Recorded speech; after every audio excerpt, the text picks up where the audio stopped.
तो तुम सब तैयार हो ना? हाँ बिल्कुल। चलो। Hey cuties, welcome back to my mini blogs. तो आज का मौसम बहुत अच्छा था तो हम जा रहे हैं घूमने। मेरी दीदी लखनऊ घूमने आई थी और उसकी ये दो प्यारी प्यारी चुहिया भी आई हुई थी। तो हम लोगों को मौका मिला है मेरे जीजू का पैसा उड़ाने का।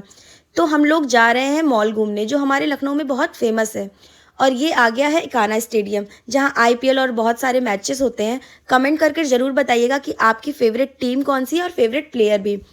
तो फाइनली हम आ गए हैं लुलु मॉल और इन दोनों को देखिए, मॉल के अंदर पहुंचे भी नहीं और एक्साइटमेंट लेवल 2 गुनी बढ़ गई। यहाँ किसी स्कूल के बच्चे भी घूमने आए थे और हमारे स्कूल वाले बस पास के पार्क में पिकनिक कराते थे।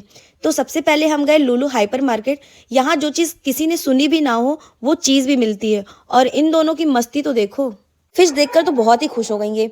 फिर हम लोग घर के कुछ सामान लेने गए और ये दोनों शैम्पू सोप तेल तूल तो ऐसे भर रहे थे जैसे रोज नहाती ही हो। और ये दोनों सामान ऐसे भर रही थी भाई साहब जैसे यहाँ पर भंडारा बट रहा हो। दीदी पूरी परेशान हो चुकी थी इन लोगों से।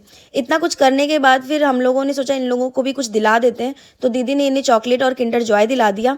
फिर मैं सोची मैं भी कुछ ले लेती हूँ, तो मैंने मैगी ले लिया क्योंकि गाइस घर में राशन हो या ना हो लेकिन मैगी का होना बहुत ज़रूरी है।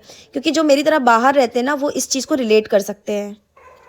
और थोड़ा आगे बढ़ने के बाद तो भाई साहब इतने प्यारे प्यारे केक डोनट्स, और यहाँ मैं पिघल गई क्योंकि जिम तो मुझसे होने से रहा। और यहाँ कितना कुछ खाने के लिए मिलता है। खुद को कंट्रोल करना और बच्चों को कंट्रोल करना बहुत मुश्किल है।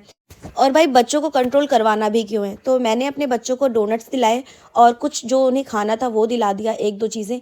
उसके बाद हम यहाँ पर पेमेंट करने आ गए क्योंकि बच्चे भाई इन्हीं सब चीज़ों से, छोटी छोटी चीज़ों से खुश हो जाते हैं। और फिर मॉल आए और ये सब ट्रेन में ना बैठे, ऐसा हो ही नहीं सकता। हमको सिखा रिया है। इन दोनों को देखिए ट्रेन में बैठकर कितना मजा आ रहा था। इनको देखकर मेरा भी मन हो गया, लेकिन ट्रेन वाले भैया ने बोला इतना शॉपिंग वगैरह करने के बाद खाना खुना भी तो जरूरी है। तो पेट पूजा करने के बाद दीदी को लेना था कुछ कॉस्मेटिक का सामान। तो हम आ गए शुगर के शोरूम में। और यहाँ पर एक चीज़ तो बहुत अच्छी है, अगर आपको समझ में नहीं आ रहा है कि आपके स्किन पर कौन सा नंबर जाएगा तो आपको यहाँ पे वो टेस्ट कर कर भी दिखाते हैं कि आपकी स्किन पर कौन सा कलर सूट करेगा। और फिर दीदी ने इसका अच्छे से फ़ायदा उठा लिया और अपना बेसिक मेकअप करवा ही लिया। और आप भी जाकर वहाँ पर अपना फ्री में मेकअप करवा सकते हैं। अच्छा ठीक है, समझ गया। क्या आप लोगों के साथ भी ऐसा होता है? इतने बड़े मॉल में जाने के बाद एट द एंड सामान ज़ूडियो से ही खरीदेंगे। और ये दोनों गाइज इतनी अपोजिट हैं एक दूसरे की, दोनों एक दूसरे के अपोजिट ही सामान लेती हैं।